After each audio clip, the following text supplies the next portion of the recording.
9988 HTV를 시청하시는 시청자 여러분 안녕하세요. 오늘은 우리가 두려워하는 핵무기 무엇 때문에 무서워할까요? 어마어마한 폭발력 때문일까요? 아니면 방사선 물질이 무서운가요? 둘 다 무섭죠. 방사능 물질이 우리 몸을 어떻게 상하게 하는지 알아보도록 하겠습니다. 2011년 3월 11일 일본 후쿠시마 원전 사고의 후유증이 10여 년이 다 되어가는 지금도 엄청 많이 남아있죠. 방사능 공포에 따른 반응을 살펴보도록 하겠습니다. 태평양의 넓은 바다가 방사능 물질로 오염되어 일본산 생선은 수입마저 금지되어 있는 상태인데 왜 수입이 금지되었을까요? 그건 생선 속에 우리 몸을 상하게 하는 방사능 물질이 들어있기 때문이죠.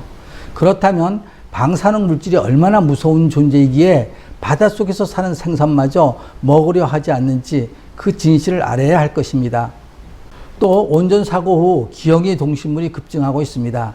장미꽃잎 속에서 잎사귀가 나오지를 않나 귀가 하나밖에 없는 토끼에다 해바리 꽃잎 가운데 또 해바리 꽃잎이 나오고 수많은 기형 동물과 식물이 생겨나고 앞으로 사람은 세대 교체가 길기 때문에 사람에게서도 많은 기형아가 태어날 수가 있습니다. 방사능의 문제가 없는 것처럼 후쿠시마는 건강하다, 먹어서 응원하자라고 홍보하던 일본의 아나운서가 백혈병으로 사망하는 일도 일어나고 또 아이들 그룹에서는 내부 피폭된 것으로 나타났습니다. 지금 현재도 정확하게 발표는 된 적이 없지만 암 환자가 엄청나게 늘어났다는 이야기도 있는 실정입니다. 그렇다면 방사선 피폭은 얼마나 무서울까? 피폭은 외부 피폭과 내부 피폭으로 외부 피폭도 문제이지만 방사능 오염물질이 몸 안에서 끊임없이 붕괴를 일으키면서 방사선, 특히 세슘을 발출하는 게 더욱 문제입니다. 방사선의 종류를 보면 알파선, 베타선, 감마선이 있는데 알파선은 입자가 커서 종이 한 장으로도 막을 수가 있지만 베타선은 입자가 작아서 종이 한 장은 뚫고 우리 피부까지 도달은 하지만 우리 몸을 뚫고 들어가지는 못합니다. 문제는 감마선인데 이 감마선은 파장으로 되어 있습니다. 우리 피부를 꿰뚫고 내부 장기에 손상을 주므로 아주 무서운 물질이며 이 감마선은 얼마나 투과력이 강한지 두꺼운 납이나 수미터의 콘크리트의 벽으로 막을 수 있다니 얼마나 무섭습니까? 그렇다면 방사능 물질로 가득한 생활 환경 속에서는 1년 피폭 허용량은 얼마나 될까요? 우리가 생활하는 자연 속 하늘, 땅, 바위, 음식, 하물며 사람에게서도 나오는 자연 방사선은 2.4mS가 발출이 되는데 여기서 주목할 점은 인공 방사능이 문제입니다. 인공 방사선은 백화점이나 공항을 통과할 때 엑스레이, 각종 전자제품, 암치료 등에서 1mS를 허용하고 있습니다. 그렇다면 생활 속에서 허용된 피폭 허용량을 기준으로 볼 때 CT 촬영 시 받을 수 있는 방사선 피폭량은 두부, 머리 촬영 시에는 2mS, 흉부, 가슴 촬영 시에는 7mS, 복부 촬영 시에는 8mS, 흉부 X선은 0.1mS, 유방암 검진 때 쓰는 X선은 2.5mS라고 할 때 우리가 1년에 자연적인 피폭량을 비교하면 한 번 촬영으로 머리는 1년치, 흉부는 3.5년치, 복부는 4년치를 한 번에 피폭 당하는 것과 같습니다. 그런데 우리는 검진할 때 방사선 피폭을 받아 내 몸이 얼마나 상하는지는 모르기 때문에 아파서 정확한 병의 원인을 알기 위해서라면 피폭을 감수하고라도 CT나 엑스레이, MRI를 찍을 수 있겠지만 정기적으로 건강검진을 받기 위해 2박 3일간의 엄청 비싼 수백만 원의 돈을 내고 방사선 피폭을 당하고 있는 모습은 너무나 안타깝습니다. 없던 암이 도리어 발생할 수가 있습니다. 외국은 우리가 예방접종하면 기록하는 것처럼 엑스레이 촬영 시 기록을 한다고 합니다. 왜 기록에 남겨둘까요? 그것으로 인해 암이 발생할 수 있기 때문이겠죠. 그렇다면 방사능에 노출되면 왜 큰 손상을 입는 것일까요? 그것은 바로 인체의 물 분자가 깨지면서 강력한 활성산소가 발생하기 때문입니다.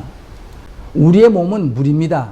신장은 83%, 근육은 75%, 뇌는 75%, 혈액은 83%, 뼈도 22%로 되어 있습니다. 방사선으로 인체, 물 분자가 변형되고 오염됩니다. 어항에 물이 오염되면 고기가 죽습니다. 우리 몸의 세포도 어항 속의 고기와 같습니다. 그러므로 우리 몸의 세포도 죽습니다. 정말 중요한 이야기입니다. 활성산소의 종류를 알아보겠습니다. 우리는 산소를 사용하며 사는 동안에 수포옥사이드 라디칼과 과산화수소, 싱글렛 옥시젠, 하이드록시 라디칼이라는 활성산소가 발생합니다. 그 중에 싱글렛 옥시젠과 하이드록시 라디칼이 가장 독성이 강합니다.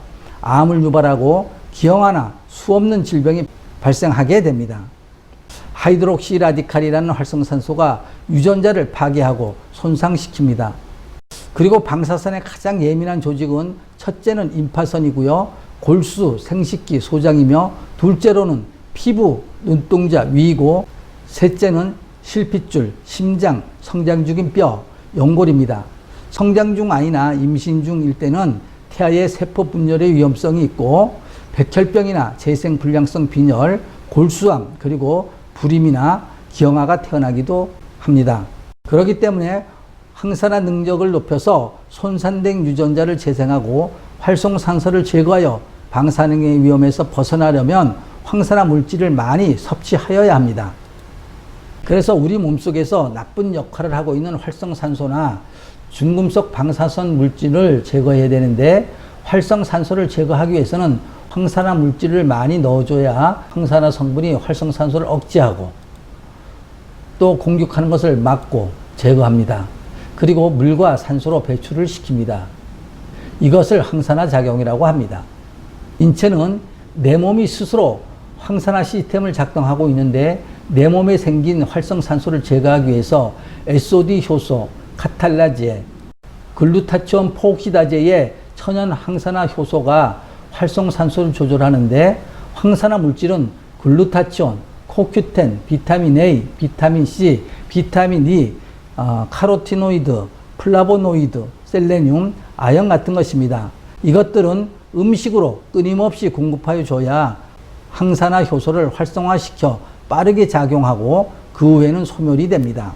우리 몸을 무서운 중금속, 방사능 물질로 발생한 활성산소를 제거할 수 있는 황산화제는 강한 자외선을 극복하고 원자폭탄에서도 살아남은 생명력이 강하고 황산화 능력이 뛰어나고 독을 푸는 해독력이 뛰어난 알로에는 손상된 유전자를 빠르게 재생하는 탁월한 세포 재생 능력을 갖고 있으며 조혈 기능 개선과 임파후의 회복에 뛰어난 효능 효과가 있습니다.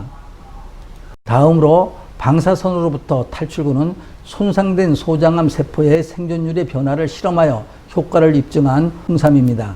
다음에 꼭 필요한 항산화 물질로는 맥주 효모를 들 수가 있습니다. 방사선에 대한 보호작용에 관하여 새로운 유전자를 생성하고 방사선 피폭으로 인해 생존에 치명적인 노출이 되었을 때 맥주 효모가 생존의 새로운 유전자를 생성해 주는 것을 밝혀냈습니다. 맥주 효모가 내 몸에 들어와서 부지런한 만능 일꾼의 역할을 충실히 해서 활성산소로부터 항산화 영양소를 공급하고 방사선에서 나오는 독소를 분해하고 배출시키며 손상된 유전자를 교체하는 탁월한 능력으로 그런 성분들을 가지고 있습니다. 지금까지 드린 말씀을 정리한다면 방사능 물질이 우리 몸에 들어와서 우리의 물 분자를 파괴하고 손상시키며 우리 몸에서 작동하고 있는 황산화 시스템을 파괴하여 백혈병이나 기형아, 불임 등의 무서운 질병을 유발시키는데 우리는 이렇게 무서운 방사선을 비싼 돈을 줘 가면서 방사선을 쪼이고 있는 것이 너무나 안타깝습니다. 암이나 중증의 질병으로 치료를 위해 방사선을 많이 쐬는 환자라면 반드시 황산화 물질을 많이 섭취하여 내 몸속의 방사능 물질을 제거해야 합니다. 오늘 여기까지 말씀드리며 내용이 좋으셨으면 구독 신청과 좋아요, 알람을 눌러주시기 바랍니다. 다음에는 암 환자들이 꼭 먹어야 하는 황산화 식품을 소개하면서 건강식품 알고 먹으면 약이 되고 모르고 드시려면 차라리 기부나 하세요라는 내용으로 말씀드리겠습니다. 감사합니다.